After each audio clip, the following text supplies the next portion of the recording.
بسم الله الرحمن الرحيم كلنتي وعن oo wanaagsan daawadayaal waa mar kale iyo barnaamijkeeni dhacdo iyo dhigaal barnaamijka toddobaadkan waxa inoogu martaa Ifraax Cabdilaahi Suufi iyo Saada Maxamed Cabdi oo labaduba ka tirsan eheladii dadkii lagu laayay xeebta Jasiira sanadkii 1989 Saado iyo Ifraax labaduba waxay goobjoog u ahaayeen markii la baxay eheladoodii oo ay mid walba qoyskeeda lagala baxay tirada dadka aan soo sheegi doono Ifraax waxa gurigooda lagala baxay 7 ruux oo uu ku jiray walaalkeed iyo 6 qof oo kale oo dadkii guriga la deganaa ah marka laga reebo nin habeenka u soo hoyday Saado sidoo kale waxa gurigeeda lagala baxay 4 qof wiil oo ahaa walaalaheed oo ayada la dhashay iyo 4 wiil oo ahaa ilmaadeeradeed iyo 1 wiil oo ahaa inaabtigeed 9 kaaba waxay ku jireen dadkii lagu laayay xeebta Jasiira haddaba barnaamijku isaga oo faahfaahsan hadii aan guda galno waxaan ku horeynayaa Saado iga waran bal horta sidii wax u dhaceen habeenka adigu waxay u dhaceen habeenka waxay ahayd habeen isniin soo galisay bay ahayd marka inamaduna waxay ahaayeen geerish bay lahaayeen habeenka guriga jiifeen way macawse kaliya xidhnaayeen way qaaqaawanaayeen marka waxa noo yimi ninka la dhada canjeex ayaa ciidanka noo keenay gurigana looga soo daatay xagga deyrka albaabkana lagu garaacay dhexe fura baa leeyay waanu furnay markii aan furnay 11 iyo badhkii iyo 12 iyo badhkii hal saac oo aan faraxsanaa markaas oo walaaladii la qosliyo la sheekaysanayay iyo 12 iyo badhkii walaaladii la iga dareeriyay oo aan murugaysnaa intaas hal saacad baa u dhaxaysay halkii aan faraxsanaa iyo halkii aan murugaysnaa halkaas saac baa u dhaxaysay walaaladii 12 iyo badhkii baa la dareeriyay afaraan walaalanahay oo ka noogu yar 13 jir yahay iyo 4 ilmaadeeradaya iyo inanka ay abtigay 9 ka habeenka la dareeriyay guriga laga dareeriyay abtigay oo indhala un baa laga tagay markii la dareeriyay ninka canjeex la yiraahdo soo dareeriyay ragii isagu muu soo galnay dibadda ayuu joogay gaari Toyota ah ayuu dhakadiisa ku fadhiyay 3 nin isaga way ag taagnaayeen labada dhinac wuxuu ku sitay 2 baastooladood qorina uu sitay shakad buu sitay caagad buu sitay aan isla markaa mala qamri baa ugu jira wajigiisa wuxuu ka dhigay bilaan xariis buu ka dhigay dad inamadii baa la soo dareeriyay waxa la yiraahdaa canjeex gurigan 9 baan ka soo saarnay gaari weyn oo kii ciidanka ah ayaa xagga taagan oo ku dhigaha lahaaya markii inamada la dareeriyay baan inanka yar 13 jirka ayuu ku dhigay gacanta marka dibadda uma wada bixin lugna dibaddan ku hayaa lugna gudahan ku hayaa marka inanka yar ku dhigay 13 jirka baa ninka canjeex la yiraahdaa intuu ka soo degay gaariga ka warkiisii budna siida inanka markaas ma sii deynayo siida buudi ma sii deynayo baa soo u sitay ayuu gacanta igaga jaray markaas halkaan igaga dhuftay markaas aan faraha ka qaaday 9 nin sidii inama oo qaaqaawan oo kaba lahayn oo macawse kaliya xiran baa la dareeriyay xagga gaariga baa loo dareeriyay markii loo dareeriyay baan istaagay anigu dib u noqowido wallahi waan kugu dhufanaya hooyadayna halkii kama soo dhaqaaqin ilaahay naxariistanaa ka waraabiyo halkii bay taagantay hooyaday halkii anigoo sidii u taaganoo aan albaabkiina xidhin isna halka taagan yahay ayaa halka inan baa laga soo saaray markaas canjeexow inan baan wadnaa in arab saqiir buu ahaa waxa yidhi war anigu ma yihiin Soomaaliya nin arab baan ahay inankina soo dhaawaca xagga gaadhiga loo kaxeeyay albaabka soo xidh baa la guud albaabkii markaa xidhay halkii baan taaganaa dhiigiga daayo nabarkii waa ka nabarka kii kanaalka suuqiga yaala dabadeed sidii baa anagoo halkii daaradii iska joogna oo inta seexadnimo soo galina guri madow baa noo soo galay anagoo halkii fadhfadhina ayaa halkii waagi noogu bariyay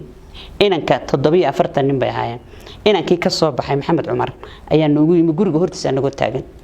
wuxuu ragii xalay la kaxaystay ee la dareeriyay ee qaaqaawanaa waa la laayay maxaad ku ogaatay baan ku nin la laayay xabad waa halka iga dhacday buu halkaan waa tiga soo baxday ragii ma noola dumar baan anagoo halkii taagan oo iska qiiraysanoo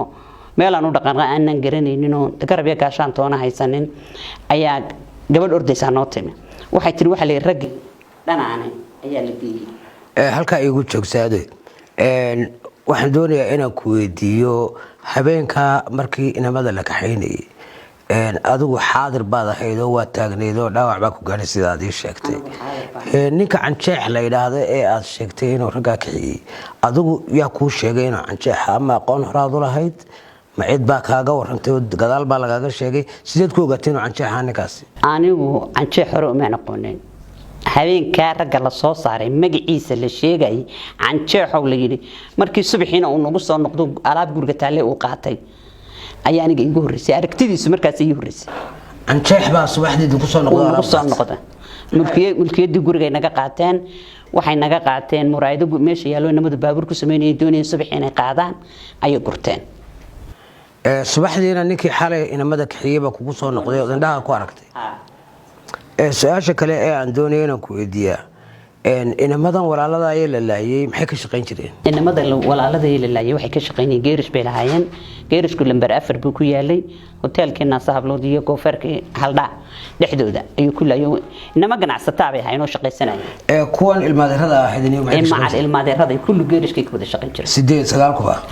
sagaal ku geerishka shaqayn jireen magacadoodii manala wadaag kartaa walaal afarta walaalada ayaa inanka noogu weyn maxamed maxamuud cabdi iyo cabdi maxamuud cabdi iyo jaamac maxamuud cabdi iyo cali maxamuud cabdi oo ka 13 jirka ahaa ilmaadeerada محمد عبد حسن محمد إبراهيم حسن عيقة يا عبد محمد داود عقال يا حسن عبد حبشة أنت هاي نمك هاسي واحد شيكتي إلى حياة نمك عن سطاع أو عن لباتودين أو شقيستا ورد من كلا هذا محمد عبد يوسف يلا تليها ومدعوينها صوماليا إمك وقتين حاضرك وحشاقي دad كبير قال لي إن حياة دad على سوقه ودباجيرة ومقالة في دماء ربشات كودي وأسنا من دبادة كصادر تي أنت محاكي تري تطوح بينوية ووحين ترن إنما ضيرين إنما يروح قدب قلينا ماهين إنما يروح يقاننا ماهين إنما يروح حمر كوكورة بهاين أو حمر تجي يجو يرير لأنه كده ما نحكي برتي مركز دمر جيرش كده برتي وحاسي وحبك متشران وياه يجوا قدوا هالك سادي افرح مريمنا افرح habeenkii 1989 17 Juulaay dadkii lagu laayay xeebta Jasiira laga guray magaalada Muqdisho habeenka adigu halka joogtay gurigaygan joogay halku ku yaal gurigeeda madiinu ku yaala bulxuba ku yaala muxuu hayay wax 12 habeenimo halku u dhaw horta gurigeeda wuxuu u dhawaa geedka jacaylka waaya geedka jacaylka iyo shaleemo jacaale dhexdoodan ku jirnay maxaa dhacay habeenka bal nooga sheekay wixii dhacay habeenka waxa dhacay 12 habeenimo markay ahayd ayaa waxa safar nooga yimi laba inan labada inan waxa la oran jiray maxamed muuse inanka maxamed muuse guriga inamadii deganaabu ku jiray jaamacadda wuxuu dhameeyay safeexadu dhameeyay safar buu u baxay safarkii markuu isagii safeexadu baran jiray jaamacadiina uu ka qalan jibiyay safeexada markaa saxaafadda kadibna muxuu hayay safarkii waxa ku soo weheliyay inan kale oo xanaanada xoolaha u shaqeeya adigu de wadada iska soo raaceen habeenkii guriga yimaadeen 12 habeenimo markay ahayd 12 habeenimo markay inamadii yimaadeen aan albaabka ka furnay ayaa waxa cabaar kadib markaan saxseexanay adigu koodii ay noqonayso qiyaastii ayaa waxa noo soo galay askarta xagga sare nooga soo daadatay xagga sare markay nooga soo daadatay albaabkii dhexda ay muxuu hayay ay islaad ku soo qaadeen kadibna oday waxa jiray markaa muxuu hayay ciidanka booliska ka tirsanaa oo guriga nugula jiray oo dadkii Hargeysa lagu soo dhaawacay ahaa habeenkii ka horeeyna gaar lahaayo xamar ka shaqeynayay odaygii waa ku yiri waayo war albaabka ha naga jabinina waan idin soo kacaynay odaygii waa soo kacay albaabkii buu ka furay odayguna booliis buu ahaa sarkaala maxaa ahaydeen waxaan ahayn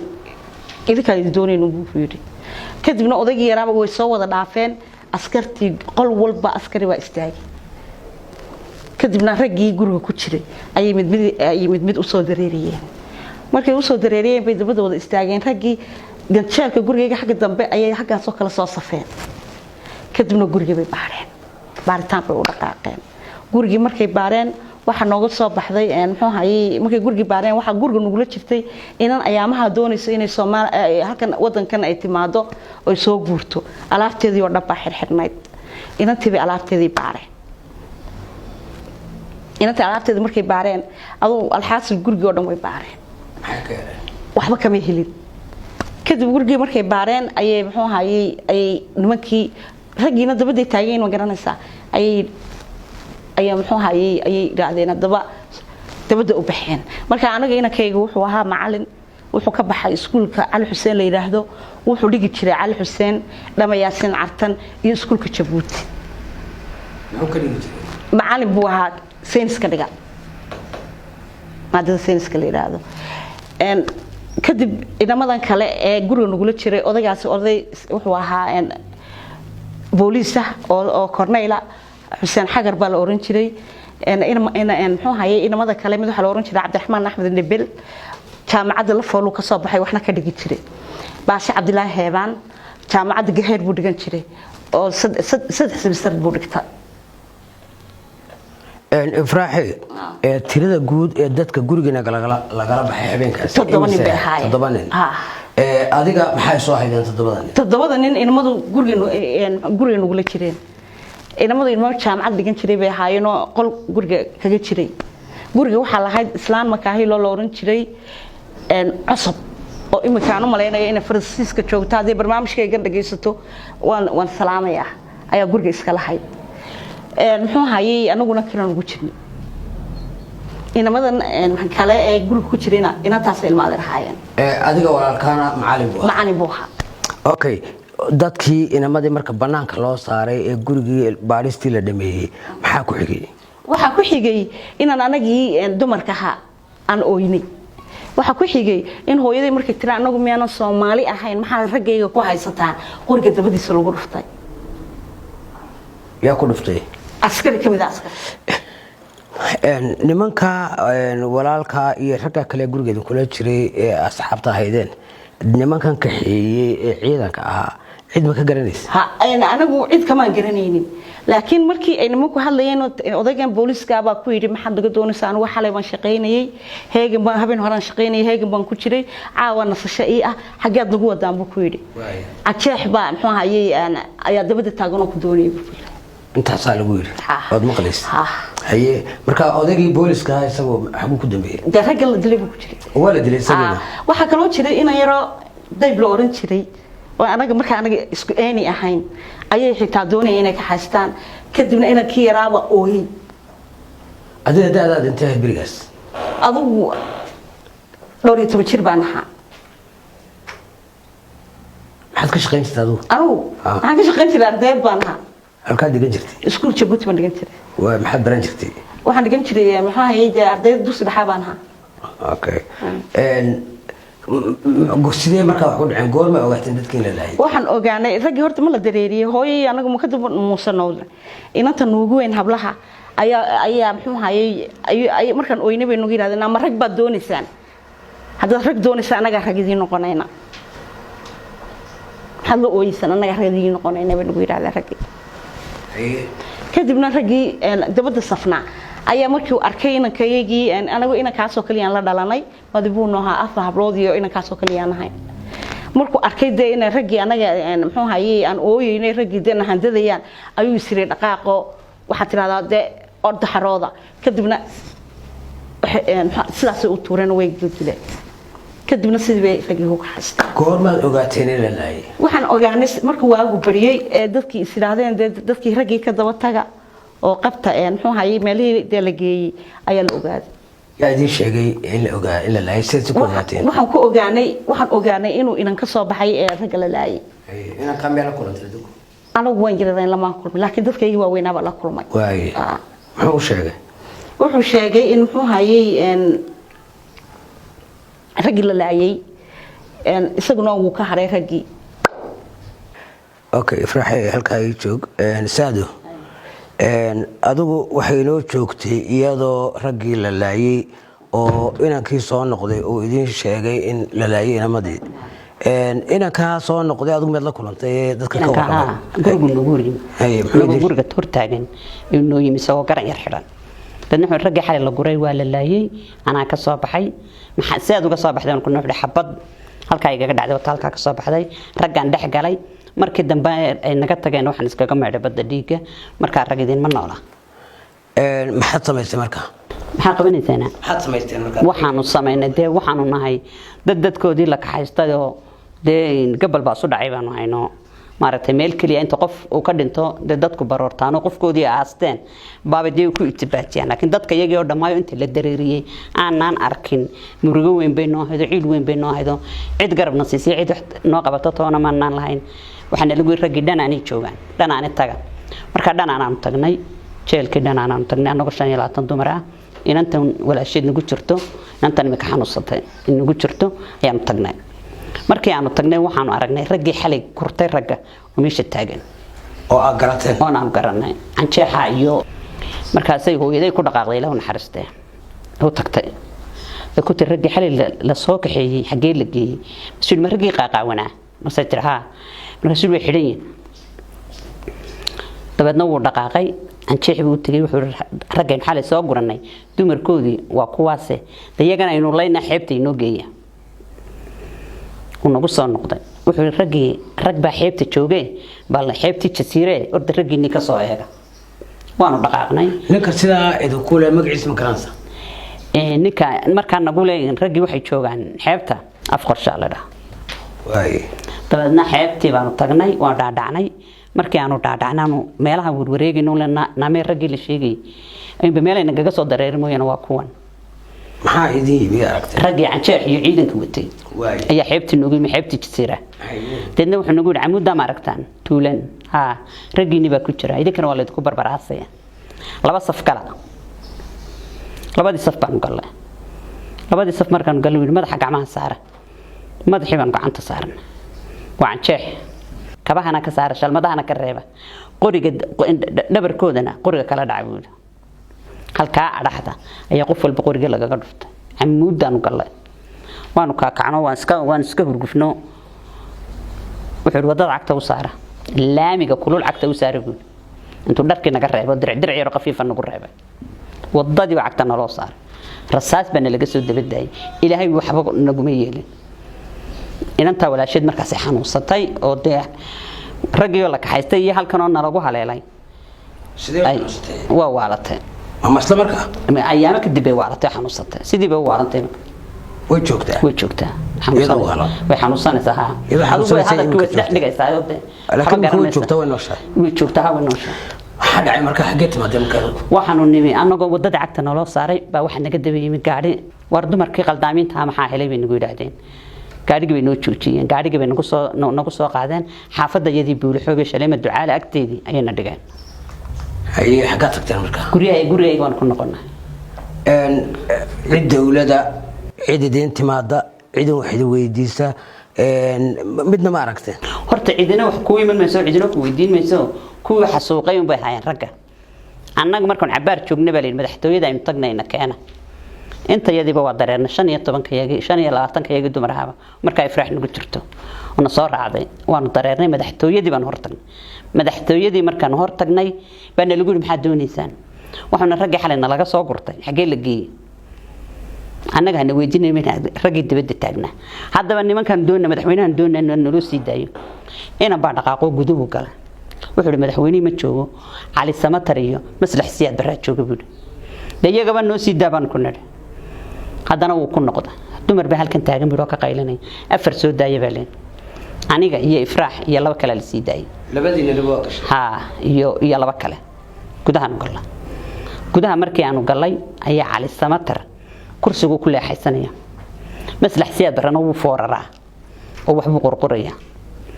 dadna wuxuu maxaa doonayseen cali samatar baa nagu yiri waxaan doonaynay ragga iyagii xalay la soo gurtay meeshii la geeyay mamaha markii baa buu mamaha markii marka geesaan u qaadno saado mid baan doonay inaad fahamsiiso habeenkii ragga la qaaday ee la laayay maalinimadii hawsha idinku aad qabateen maxay ahayd hawsha aan qabanay waa hawsha aan tagnay dhanaana tagteen maalinimadii goorma cali samatar la kulanteen markaa cali samatar isla markii aan ka soo noqonay dhanaane ee meesha guriga meesha idinku soo laayay dadka xana haadina lagu soo hadiday ayaan tagnay isla maalintiiba ay cali samatar la kulanay haye muxuu yiri markaa dadna waa kan nagu yiri mamaha markii baad sheegaysaan maha markii waxaan ahayn miyaa sheegaysaan maha markii dhinacaan u qaadnaba waan garan weynay dabeedna istaan batay anagu maha mar ma sheegayna ragayagii baanu sheegaynaa may wiilano maha mar baanu aragnay rag maanaan arag maslaxna lama hadlin isagu markaa ugu fooraraaw ka bacdi islaam baa tirinaa kii ilka dhigay dacwootoy waa kuwii laayuun baynu nimiyay naga saara oo iskaga soo baxnay wax kale nama oran intaas uu nagu yiri maamaha markii maxaa qabatay markaa kadib sidee u dhaceen waxba maanaan qabanay guriyihii baanu tagnay anagu dumar baanu nahay ragayagii baan weynay bawdadayadii baa qaawanaatay iyaguna dee waa noo awood shooganayaan oo kuwan dee nagu laynaya cudud iyo cid ay yihiin nagu xasuuqay marka meel loo man kicin waanu iska joognay cidina nooma iman cidina nagama daba imanin cidina yaa naga daba iman waa kuwa xasuuqay una saada su'aasha doonayna ku weydiiyo adigu maxaad ka shaqaysatay barigaas marka aan waxba kama shaqaynay gurigan joogay gurigaas ka joogtay shaqa ma lahayn shaqa ma lahayn may gurigan joogay ma jiraa nin kamid ahaa saraakiisha dawladda oo sida la sheego hadii jeer dadka qaar sheegaan xiriir la lahaa geerashka oo ay cadaawad iyo shakhsiyad gaar ka dhaxaysay walaalada iyo nimanka geerashka haystay nin noocaas mi jiray nin baa jiray ha kaabir loo oran jiray oo inamada la saaxiib ahaa oo uu iman jiray oo xataa guriga wax ka cuni jiray ayaa jiray oo habeenkaa la socday inamada ragga wax guranayay wuu ku jiray muxuu ka shaqayn jiray ninkaas waxa anigu markaas ma direeska ku arkay inta hore dharcad uu noogu iman jiray soo nin dharcada inuu iman jiray markuu inamada la socdo uu saaxiibka iskaga dhigi jiray marka waxay isku laayeen inamada oo cadaawad ay ka dhaxaysay labadooda wuxuu yiri gaarigan aan wato birihiisa bilaash iga dhiga oo igu sameeyay dabeedna waxay yiraahdeen kuugu sameeymayna hadaan gacanta in baan ka din karnaa laakiin biraha dawad iibsanaysa saatay isku laayeen oo kuwii baa dharbaaxay okay ninkaasi ma sarkaal buu hayso anigu sarkaal iyo wuxuu ha garanayeen intii horena dharcad uu noogu iman jiray markii dambana isagoo direeskan caadiga xidhan uu ragga guranayeen buu noo soo galay habeenka uu la socdo intuu koofiyada isku daday baa markii dambe ka dambana koofiyada iska qaaday markaas ay waliba hooyada tiro waa kaabir waa caado garanaysa caadi kaabir xagu ku nool yahay wallahi warma anigu maalintii ragga la laayay baan anigu sacuudiga qabtay goor ma kugu dambeysay sheekadiisii warkiisa sheekadiisa habeenkaas ay ku dambeysay habeenka ay isaga igu dhexdaan maalintii dambe ay alaabta guranayeen lagu socon su-aasha kale aan doonaya saadooyina ku weydiiyaa canjeex baad magacowdeen oo aad sheegtood aragtay dabcan ifraaxana way sheegtay adigu raggii kale ee meeshaa marayay ciidanka ah ninaad ka garanaysay ama magaciisa aad maqashay ama sheekadiisu sinaba ay kuu soo gaadho kale ma jira ninka canjeex iyo ninka afqorsho oo afqorsho ugu yeedhiyeen ciidanku cid kale ma garanayo saraakiishii kale baad maqlay wax ay magacaabeen yaa ka dambeeyay baad maqashay operationkaas iyo sheekadaas cidda ka dambeysay fulisay ee soo amartay ee canjeex yaad maqashay anagu canjeex un baan garanaynaa isaga guriga noogu yimi isaga ragga gurtay isaga dadka laayay isaga anaga na laayay anagu canjeex un baan garanaynaa wax ka dambeeyo isaga soo diray anagu ma garanayno laakiin anaga ninkii guriga noogu yimi canjeex muddo dheer baa ka soo wareegtay hawshaasi markii ay dhacday dadkii ehelada ahaa ee dadka laga laayay kale 47 qof bay ahayn dadka dhintay labadiina marka laga reebo mooyo cid kale oo hadlaysa oo dacweysa oo daba socota hawshii oo dadkoodii xuquuqdoodii raadinaysa wali ma la kulanteen dadku maya ma narag in horta walba reer burcaan hayo cid ma narag waayo de waxa weeye xuquuqda dadka in la raadiyo xaq baa loo leeyahay waayo inama yarna waxa ay galabsadeen aan jirin godob gelin waxba gelin oo ganacsata oo iska shaqaysanayay bay haayeen inay reer Soomaaliland iyo cidka inay ka seexdaan iyo xitaa kuwii laga laayay deema ahayn nin madooba la laayay wixii ka dhacay waa tilooga marka dadkooda xuquuqdooda inay soo saaraan xaq bay u leeyihiin kule de way jooraan dibadda ma laakiin marna idinku xukuumadda Soomaaliland iyo hay'adaha xuquuqda insaanka ee bini'aadmiga qaramada midoobay kuwa caalamka midnaba ma la kulanteen oo dhacdada looga orantay xuquuqda insaankan halkan joogay dhowr jeer baan aan la kulanay wax waa naga duubeen waana wareysteen waxa laala waxay noo soo kordhiyeen waxa la xalayno qabteen toona ma jirto labadii loo kaliya labada ayadana wareysteen ilaa iyo kuwa gaala iyaguna xuquuq lisaanka waana wareysteen Ethiopia nala geeyay Djibouti baa nala geeyay wax allaala wax naloo qabtay ma jirto aan taaban karo xataa lahayd maanta inaad aragto dadkii falkaa geystay in qaab nooceeya sideed yeel lahayd maxaad jeclaan lahayd inaad aragto inaan arko waxaan jeclaan lahaa in la soo qabto maxkamad la ii soo saaro ayaan jeclaan lahaa waayo dambi weyn bay naga galeen xasuuqaad yaad foolxun oo way magaaladii xamar oo marka dadku ku hiranayeen oo joogeen ayuun baa dadkii laga gurtay Israa'iil saaqo baa la gurtay cid kale lama guran hadda daad sida Finland Hindida ayaan soo xasuustaa markaan soo xasuusto qalbiga ay xanuuna maxay saameyn kugu yeelatay dhacdadaas mid aad iyo aad weyn way igu reebtay midaan la koobi karin shakhsi bad ayaa dareentay laakiin sagaal qof halka laga saaray xanuun dhacdo aad iyo aad ay igu reebtay hadeerna igu haysaa saado waan ku soo noqon doonaa Ifraax adigu dabcan saadii sheegtay waa diireed muddadii ka dambeysay wax hawla oo laga qabtay arintaas iyo cidaba gashay iyo wax dacwado dadkii falka geystay lagu soo oogay oo aad ogtahay ma jira ma aan ka ahay wareysiga ay saada sheegayso yaada wareystay waxa xafiiska xasuuqa na laga wareystay iyo laba jeer kaati gabadhii la oran jiray iyo aduu nin kale oo muxuu hayay aduu ana Ethiopia yara qabanay su'aasha kale doonayna ku weydiiyaa markii aw falkaasi dhacay saado waxay sheegtay in aad madaxtooyadii tagteen oo adiga iyo iyada iyo dumar kale oo ku jirtay ay ku jiraan aad gasheen arintaasi ma jirtay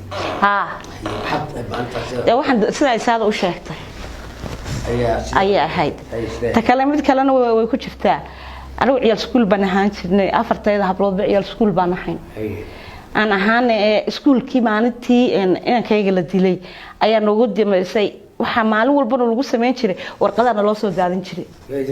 ma garanayno dushu markaan ka soo kacno car idinkoo hadlayay idinkoo soo baxaya yaan la arkana la oran jiray guriga dhexdiisa warqado aanan garanayn meel ay ka yimaadeen ayaana loo soo daadin jiray anagoo isla subaxii tago oo iskuulkii qarta ayaan subaxii markaan soo kacno waxaan ku arki jirnay warqado la qoray oo la yiri car meel taga iskuul taga car warrama car wax sheega lagu soo qoray kadibna waxa jirtay reeraha muxuu hayay jaar waxna ahaan jirnay reer abgaal reerka sacadada loo soo karin jiray marka sheekadii ay noo soo galeen aan uga sheekeynaa ku niri sidaas aan haysata habeen walba warqadaana loo soo daadiya iskuulkii maalintii baan ugu dambeysay waxbarashadii afarteedii habloodba waxaan qabanay sidaan u joognay muxuu hayay magaaladii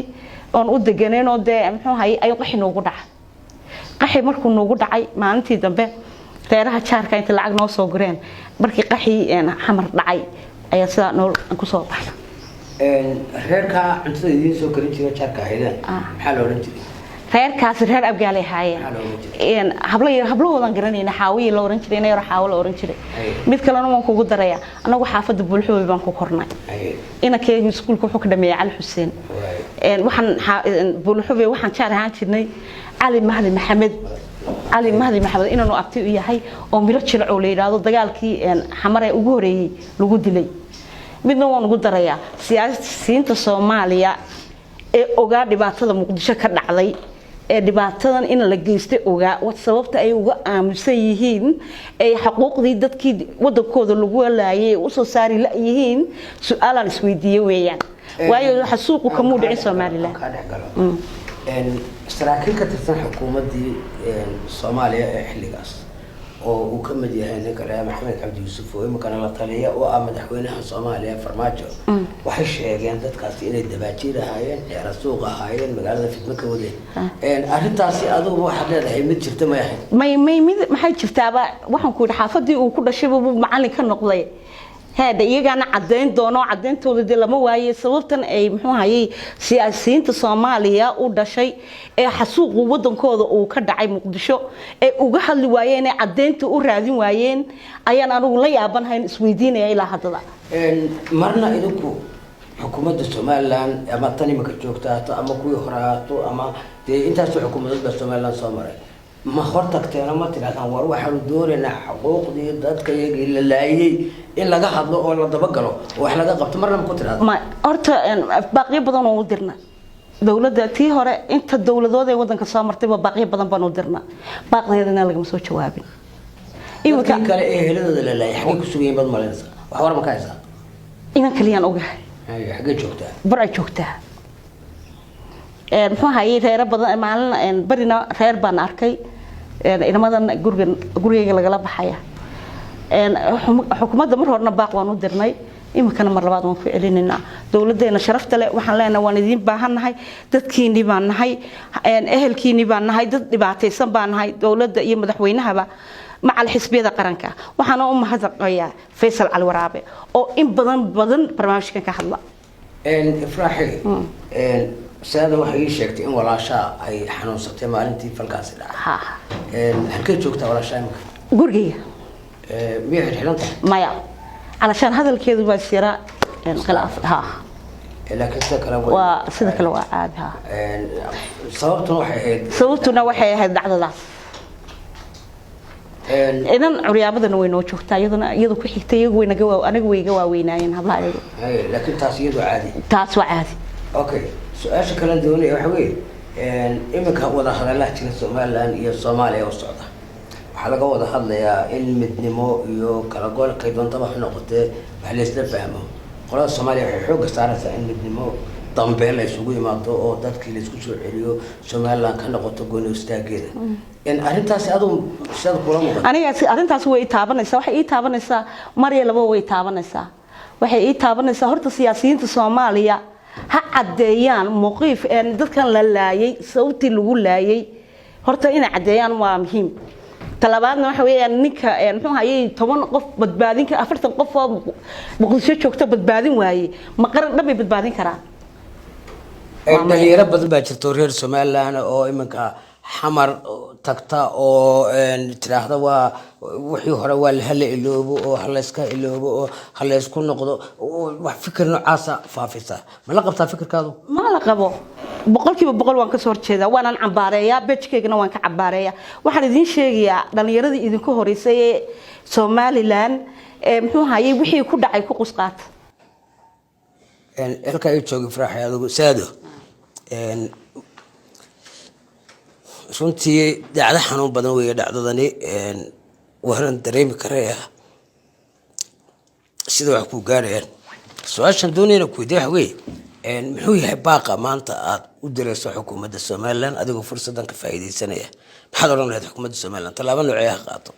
xukuumadda Soomaaliland waxaan leeyahay dadka la laayay waa dadkiinii idinka daraadin baana loo laayay Soomaaliland baa waxa loo laayay يعني أسبق كسوجيدانو ده قبيلة عن كسر دتك اللي قوليني مركا وحن لاي حكومة هرانا ودناقة ساحتين طبعا جربان باقي دين صادرناي دتكني بانو نهاي كل اللي ينو دتكني وحن إذن كدونينا إذن كوب مركا حسبية ده ورديسان أو يا عيسان وحتى هذا كانوا دنعاوية مية عنا كعبات هذا أنا دين كعنا مركا وحشان البابات نجح حدتان وحن لنا البابات نجح حدنا دتكني بانو نهاي نودج النجلادة أو حنا قبتها oo reer Somaliland ku dabada joogiyo ku dal joogaba waanu diin baahannahay garabka iyaga istaago wajin naxariiseed madaxweyne oo noo furo na soo dhaweey baan leenahay oo baaq iyaga horan waan kuugu soo diray markaan ku soo dirayna na soo dhaweey baan ku leenahay dadkaaga baa dhibaataysan baanu nay oo cidla taagan baanu nay oo habla Soomaaliyeed oo walaaladaay oo la goblamiyay baanu nay oo walaal waayo oo ehel waayo aabba waayo aabahaynan wax loo dilay esta abaha goorma la dilay abahay waa la dilay nabada buu ka horreeyay ciidanku abahay ahaa عدد ليبان وجوبني عدد اللي ممكن وجوبني وحنا نوي من شر مليار عدد اللي كشف شيء صار درت يضاق ولا هذا هاي يعني بيروين كل هاي هل سنة نقول دقنين أبهاي وحنا نوي من شر خميس إلى من حرسته إلا جمعون اللي تشوق شري ما أنت أبهاي صدق بقلن أسكرتين خميس تي ونويمي جمعه عصركي أي وحنا نويمي طبعا إنه استا لأن أبهاي بساوي يقول برحاك تمادين حقني عدد لي حقن هرجيس يدوك سندون أنا قبرنو قبل إسكا فريستا وحيدين كريم أباهي بقى نفسه قبطوا الله قالوا بريسك بقى لوكري وشاي بقى لوكري ساعة مركا يوعناه أي وحوا علينا يقعتين دقاقين أي سودة دقان عيدا كينا وحين محمودو نمان كان هذا حسيسة محاي هاي نمان قيل جرابي هاي بيقولوا قيل كلومين قيل ما هاي نقول مستيني بهاي بيقولوا قول مستمحاي هاي war ST bay ahayd haddaad garanayseen maxaad ugu iman weydeen inaad u dili weydeen aad u leyn weydeen idinku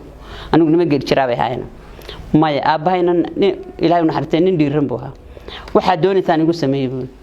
bartii bay aabbahay ku togteen ay ku dileen gurigii ha idinku arkay anagoo arkayna oo yar yar weliba dee aabbahay bartii ku dileen sidee waqtigaas ya imsanin imsadii bay taariikhdaas dee inta inamada ka dambeysay in ka hor waa badnayd dee iminka waxaa jira wada hadallo u dhexeeya Somaliland iyo Soomaaliya oo laga wada hadlayo midnimo dambe iyo sidii Soomaaliya isugu soo noqon lahayd arinta adigu sidaad u arkaysaa Saado isku soo noqosho daayo maxaaba isku soo noqosho keenay waaba la dafirsan yihiin waranka kugu dhuftay ka kugu dhaqdhaqaajay way ma baalay annaga kolba ragayga nagu dhaqdhaqaajinayaan in waxba lama leeyno waxba lama dilino xabaalay meel ka soo qodaan oo ayna leeyihiin ragayga la leeyo wadankoodii lagu laay isku soo noqoshada taayada toor waan ka soo horjeeda taa markaynu ka nimaadno runaantii muddo badan baa ka soo wareegtay xilligaas iminka cid wax idin qabata ama idin dhaqdhaqaaqda ama ay arintaas dhibayso ama serious ka ah oo qadiyada daba taagan oo Somaliland ka tirsan ama beesha caalamka ka tirsan marna ma la kulantay Saado wadaad waan ku shahar ku soo sheegnaa kunina ku hay'adaha iyo waxa soo la kulanay laakiin cid wax noo qabatay iyo cidna danaysay iyo cid istiri dadkii number hadda baahane balaayadu ku dhacday waayo xisbiyada u cararaan qof la caleema saaraya u cararaan wax siiyaan laakiin xaggan waa laga daboolay dadkan wax ku dhacay garanayay dadkan dadkoodii la laayay kibirka lagu laayay waxna iskaayo soo hortaaga ma naanar marba Faysal Ali Waraaba ka hadla uu mahadsan yahay Faysal Ali Waraaba laakiin wala naanar iminka baaqa aad direysaan ee adigu aad direysaa waliba ee aan kugu celiyo mar labaad ee arinta ku wajahanay Saado muxuu yahay madaxweynaha ayaad la hadlaysaa madaxweynaha la hadlaya Muuse Biixi Cabdi ayaan la hadlaya waxaan leeyahay Muuse Biixi Cabdi waa dadkaagii dadkoodii la laayay ee la xasuuqay ee kibirka lagu laayay waliba murugada badan leh xanuunka badan leh lagu sameeyay kibirka iyo guryahoodii iska jifa la gurtay waxaan leeyahay Muuse Biixi Cabdi gacmo furan nagu soo dhaweey oo waji furan nagu soo dhaweey oo waji naxariis leh nagu soo dhaweey baan leeyahay oo wax noo qabo oo naqaabil qabilaad nuuceebad ka doonaysaa madax waxaan ka doonayaa inaan wada hadallo soo fadhiisano maxaad wada wax noo qabto maxaad weydiisan lahayd in wax noo qabto halkan ba hadaynu ka weydiino fursadaas tan kaga faa'iideysan madaxweyne wax noo qaba baan leenahay dadkaaga waan dhibaataysanahay waxaad u jeedaa Saado dadkii dhintay xaqoodii la daba galo si idinka ayaa leedahay anaga inteedii soo hadhay iyo qoysaskii dadkaas ka baxay hala taageero wax loo qabto ujeedada cadayna ha taageero waxa uu qabto xaquuqdii dadkana hal la raadiyo hal la doono Somaliland oo dhan mid dibadda joogay mid dalka jooga waxa loo kaco aan leeyahay waxaan soo noqonayaa ifraax halkan baad degantay imika adiga afartii hablihiinii kale intii niba halkan aad joogtaa maxaa ka shaqaysaa inaad qabataa imika waxa ma qabano ilaha awoodda leh ayuunbaa dee aanu ku tirsanaa laakiin muxuu ahaye inana waa inaga laxaad leedahay inana waa inantaa lagu sheegayo laba hablood oo kale aan nahay waxaa 3 sanadood hooyaday sariir bay saarnayd qorigii lagu dhuftay maalintii sariirtay kortay ayaa dhaweyd bay dhimatay muxuu ahaayay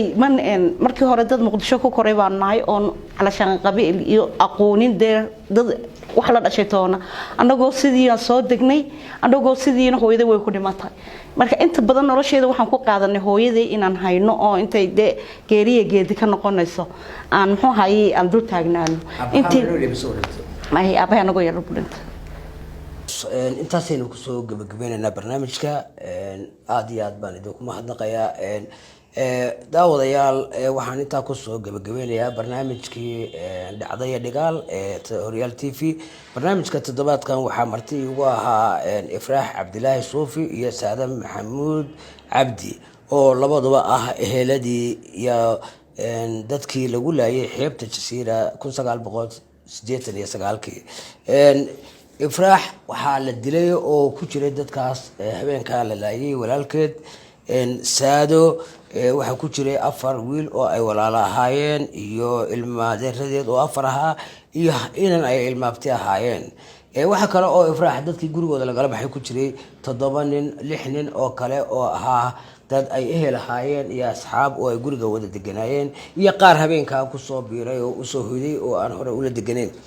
dhammaantoodba rabbi naxariistii jannaha ka waraabiyo waxay ku jireen dadkii lagu laayay xeebta jasiira. barnaamijka inta aynu ku kulmi doono barnaamij la nooca